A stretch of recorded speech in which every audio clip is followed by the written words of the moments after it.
What we need here as a development economist, you always look at these economic development issues. The first and foremost is the stability, second is security, which sometimes is overlooked, but nowadays when we have the migration flow coming from Syria to Turkey to all these countries in a chain towards their better life in Germany or Sweden, we reiteratively introduce the security issue there.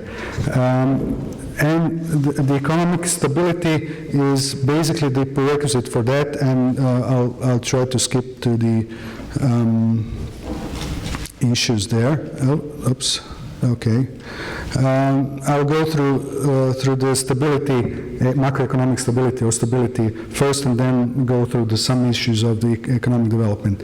So basically, this whole Southeast Europe, and I extend a little bit those countries to Slovenia, which if there's a Slovene guy in the audience, I apologize. They always try to shut themselves out of the Balkans, but they're all over the place. They are trading there, they are investing there, and I don't know. It's not a shame. I mean, I'm a Croat. We have been pushed into Western Balkans. Also, we hate it there, but now we are the ones that are, as the newest member of U28, we have the mandate to help our neighbors, and we are willing to do so to get them as fast as possible to NATO and European Union.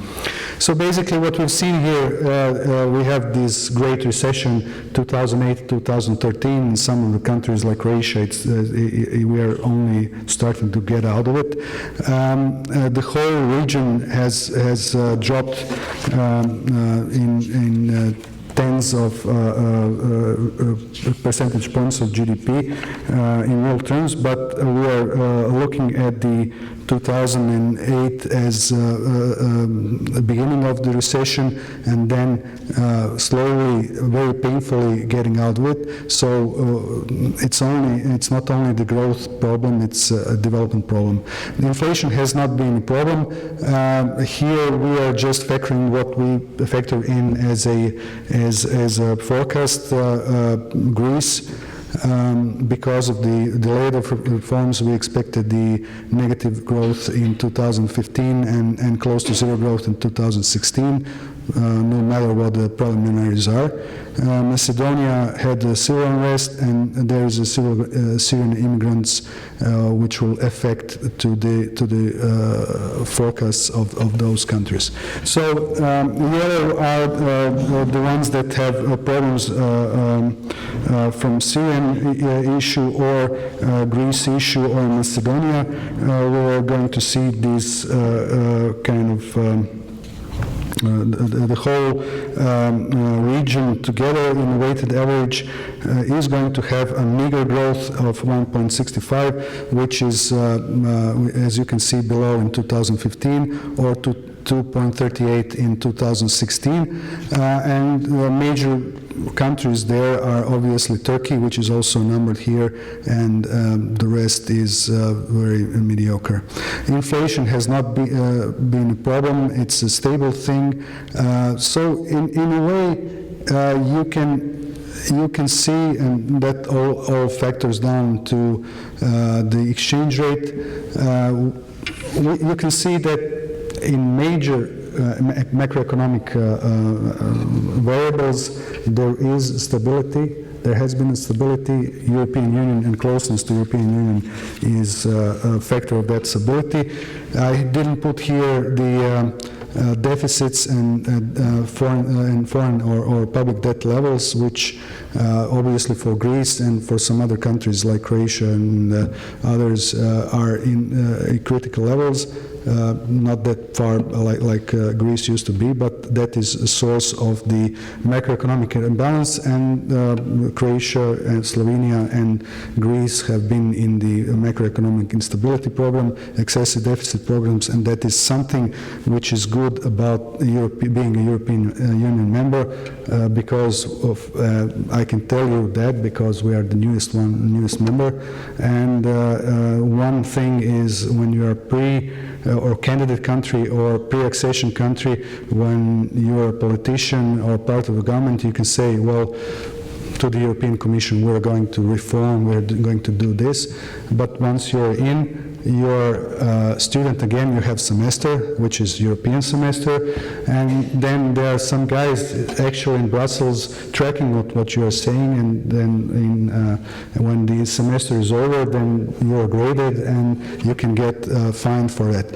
And that is the great stuff for the countries that are there or almost there, because it brings the best thing that the European Union has brought to Croatia and has brought to is going to bring to the other countries as they come closer to European Union, is this kind of a pressure to do reforms which are needed desperately for all these 7 areas of which can increase growth and increase development throughout the region. So basically, economic integration, production and market, trade, investment and finance, they are all pillars of development.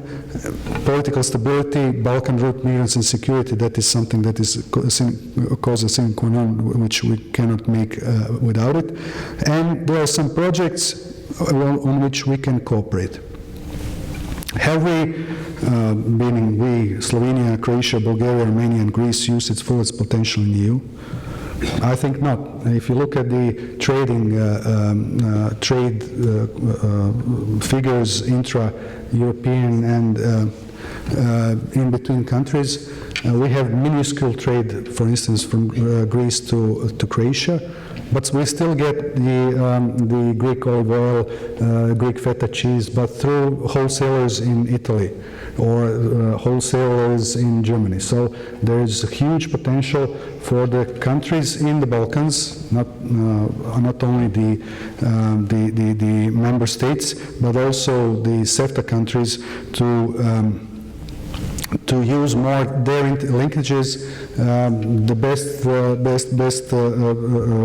example for that is the countries of ex-Yugoslavia, which used to have linkages and brands recognition between each other, and there were flows of people and goods and services going on. But only recently have Croatia started to trade significantly with Serbia. We have done this with Bosnia all throughout the war and everything else, but there is something to do. The cooperation stands out as something as we haven't done, haven't tried, and we can work on. Many things are now done in Brussels. Are we present there? Some of us, Greece, I know, has fairly influential issues here and think tanks over there, but the whole Balkans as a space which shares projects and possibilities for projects is not present there.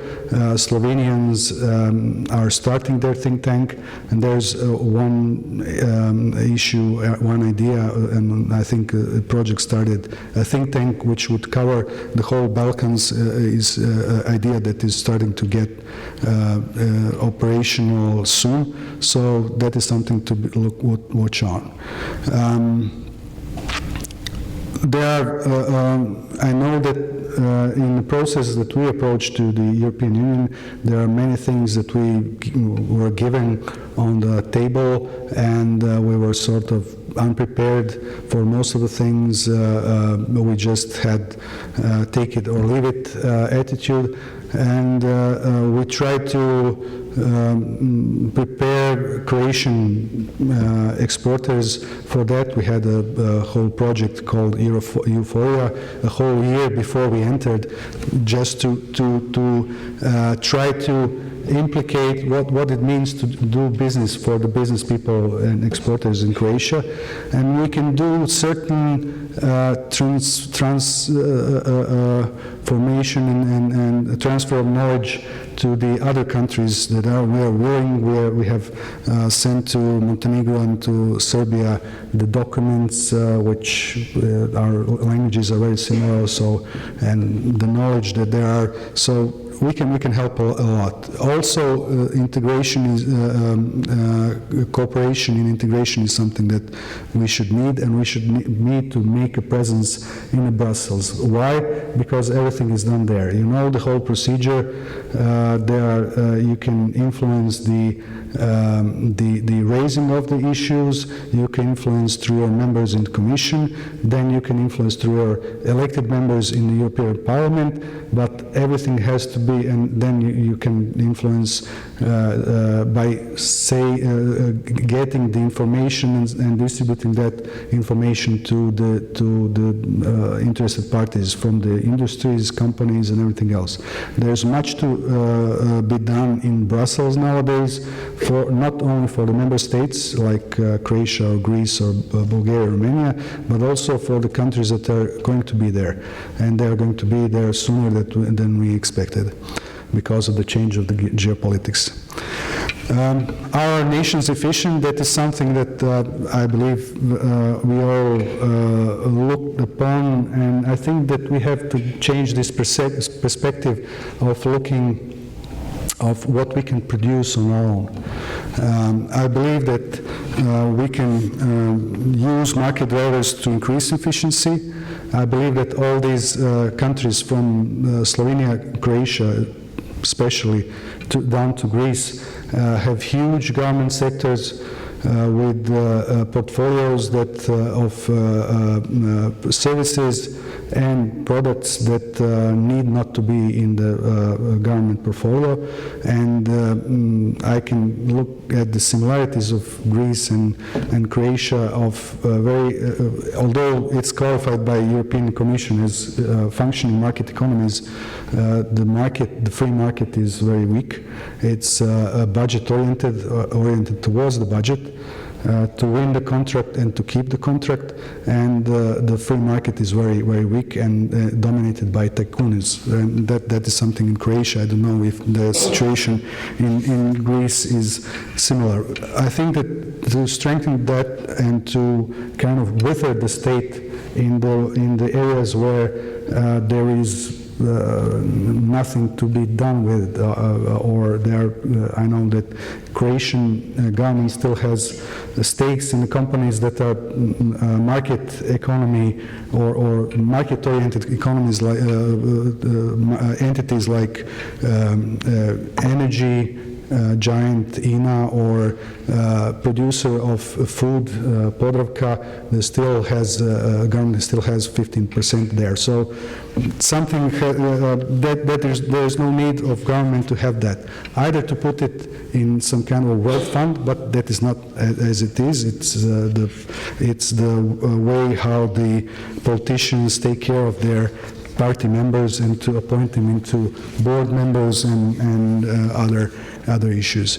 I think that we have to extend this if we tend to develop the whole region and each one of us especially to extend this knowledge of cooperation. Maybe we can assemble the product or value chain in the Balkans for someone like Germany or United States to have this end of the chain or part of the chain produced here, because when we think of each of us, we are too small to have any meaningful production on our own. When we talk about trade, I've talked about a little bit about it.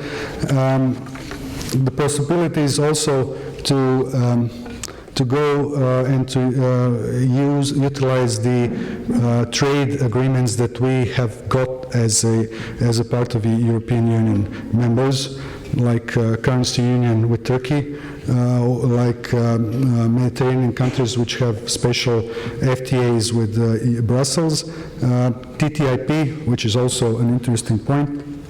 Not that I'm researching it for money, but also is an interesting development point. I understand that Greece is going to gain much more than the others because it has much more ties with the United States. So maybe there is a possibility to cooperate also on that. Nobody in 50 years ago could imagine that Norwegians, Danish, Swedes and Finnish could cooperate in that, but they still managed to, in that way, but they still managed to make a Nordic chamber where they represent all of their countries together.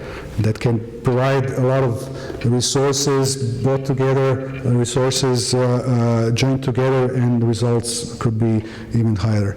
Also, on investment and finance, there's also a role of cooperation, because if you look at these issues of when each and every, watch the, CNN, and then there's a beautiful film of skilled workforce, hub of European Union, and you don't know which countries does it say about. Is it Macedonia? Is it Greece?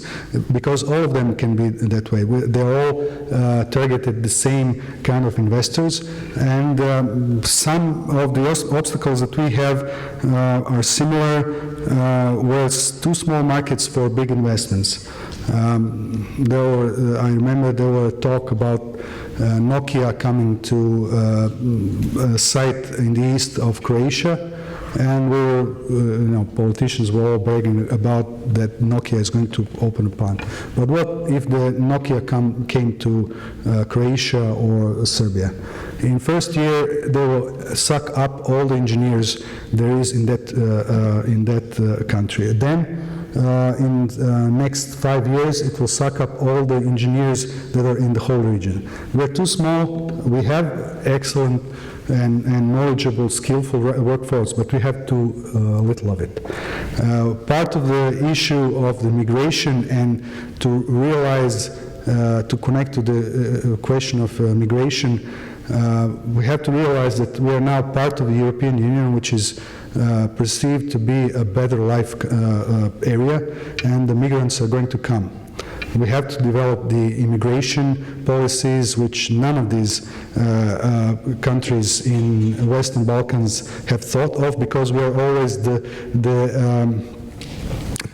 countries where we emitted the immigrants to better countries. We have to think about that, think about in terms of what the United States had classes of immigrants, try to bring in the best and brightest, and also to think about who is going to work in the jobs that we don't want to work. Let's face it, we have like 15% of unemployed in Croatia, but they don't want to do all the jobs. I don't know how it works here, but also in the other parts of Balkans, it's coming to the time when you will import the working force. Also, maybe some kind of a like Nordic chamber we can do for the larger investments, like that. But also, we all have a portfolio of privatization assets that we're going to privatize. I remember the times when we were selling, we were doing the IPO of our telecoms. All the others states in Balkans were doing it, namely the Greece and Serbia. Then we were privatizing the banks. All the others were doing that. And what that does to potential foreign direct investment that you get, if there is one bank from one country offered, then the investor will pay the price that is maybe close to the expectations. But when there are 10 banks, all in different countries, then it's the price will be lower for each and every bank. I think that's something to bear in mind, because we still have, all of us, we have a lot of portfolio in privatization. And coming to the projects that could bring us together also, energy, transport, major routes, not only the pipelines, but also the railways, the highways, are going through all of our countries, and we are reconnecting the Middle East, Far East, to the European Union, and we have to work together with this. And there are maritime projects on the Adriatic and on the Aegean, and connection to that. We are all, most of us, Danube countries, so there are things to do that. And this will develop regions throughout the countries and make us work together. And I think that if I would have to finalize this with 5 messages for better development of the Balkan states, is cooperation, expedite NATO and EU integration, because that is one move that you can do in a changing globalized world. I think that migration crisis would look differently if Serbia, Bosnia, Kosovo, former Yugoslavian Republic of Macedonia, Albania, and Montenegro would have been a part of EU, and I believe that we should ask our American friends to, after the Montenegro that will become the member of NATO hopefully next month, to expedite the introduction of other countries into NATO, and then the EU integration will follow. Mutual cooperation is needed not only between our countries, but also in the world, in field of trade and investment. Should we move to a kind of a Balkan investment chamber for greater investments, bigger investment projects, or Balkan Chamber of Commerce for trade, and have our joint outposts in the world? I think it's a dream, but we start with that. And